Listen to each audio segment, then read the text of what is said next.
انسان پر جب کوئی مصیبت یا پریشانی غم آتا ہے تو انسان یہ سوچ کے پریشان ہو جاتا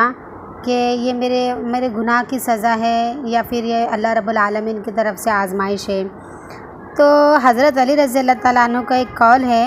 کہ انسان پر جب مصیبت آتی ہے تو انسان یہ سوچتا ہے کہ میرے گناہ کی سزا ہے یا میرے اللہ کی آزمائش ہے، کیونکہ گنہگار تو ہر کوئی ہے۔ کیونکہ جہاں پہ قرآن شریف میں ایک طرف یہ آیت ہے کہ ما اصابکم من مصیبت فبما کسبت ایدیکم، جو مصیبت تم پر نازل ہو رہی وہ تمہارے ہاتھوں کا کیا دھرا ہے، لیکن دوسری طرف قرآن یہ بھی فرماتا ہے، قرآن میں یہ بھی آیت ہے کہ وَلَنَبْلُوَنَّكُمْ بِشَيْءٍ، یعنی ہم تمہیں آزمائیں گے تمہارے مال میں کمی کر کے یا تمہاری جان میں کمی کر کے یا پھر تمہارے پھلوں میں کمی کر کے، یعنی تمہیں ہم آزمائیں گے بہرحال کسی نہ کسی ذریعے سے۔ تو ایک طرف قرآن یہ کہتا ہے کہ جب تم پر مصیبت آئے تو تمہارے ہاتھوں کا کیا دھرا ہے، اور ایک طرف اللہ تعالیٰ آزماتے۔ تو ہم کو اگر یہ معلوم کرنا ہے، یہ ریئلائز کرنا ہے کہ جو مصیبت ہم پر آئی ہے، جو مصیبت انسان پر پہنچی ہے،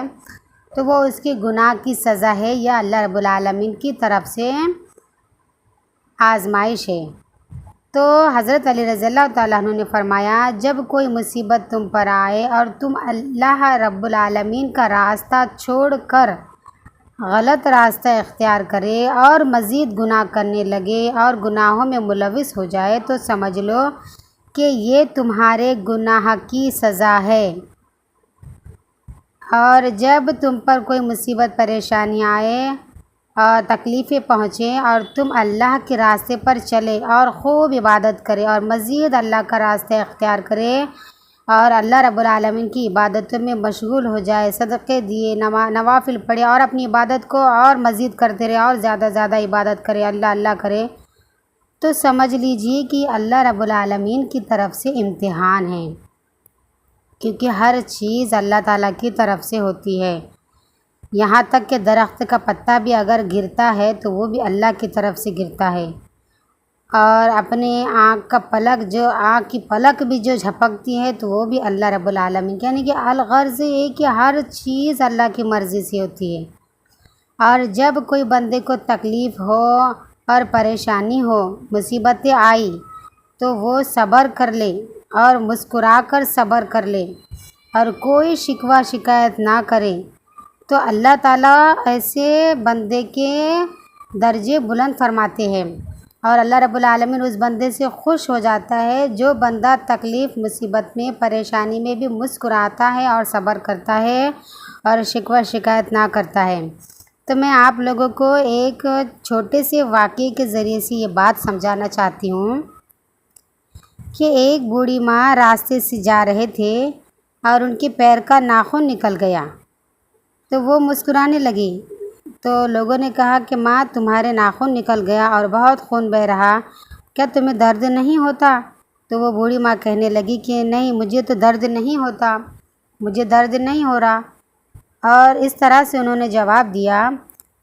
کیا میں یہ چاہتی تھی کہ میرے پیر کا ناخن نکل جائے؟ میں چاہتی تھی کہ مطلب مجھے تکلیف ہو، میری پریشانی ہو، مجھے درد ہو، میرا خون بہے، میرے پیر کا ناخن نکل جائے، میں نے تو کبھی سوچا بھی نہیں تھا کہ میرے پیر کا ناخن نکل جائے گا۔ تو اس نے کہا کہ لوگوں نے کہا کہ ہاں نہیں سوچا تھا۔ تو بوڑھی ماں نے کہا کہ کیا میں یہ چاہتی تھی کہ میرے پیر کا ناخن نکل جائے؟ تو لوگوں نے کہا کہ نہیں۔ تو پھر بوڑھی ماں نے کہا کہ پھر کون چاہتا تھا؟ تو لوگوں نے کہا کہ یہ اللہ چاہتا تھا۔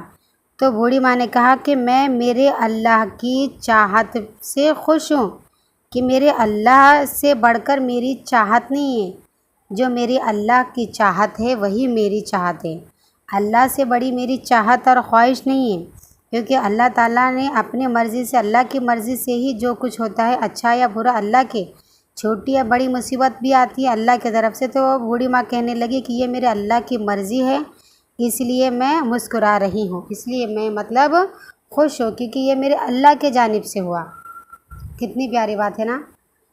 تو ہر چھوٹی بڑی مصیبت جب بھی آئے تو اللہ کی رضا سمجھ کر اللہ کی رضا پر راضی رہنے والے بنیں۔ اور اگر آپ لوگوں کو میری یہ ویڈیو اچھی لگے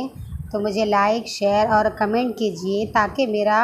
حوصلہ بلند ہو سکے اور میں آپ لوگوں تک اچھی ویڈیو کو پہنچا سکوں۔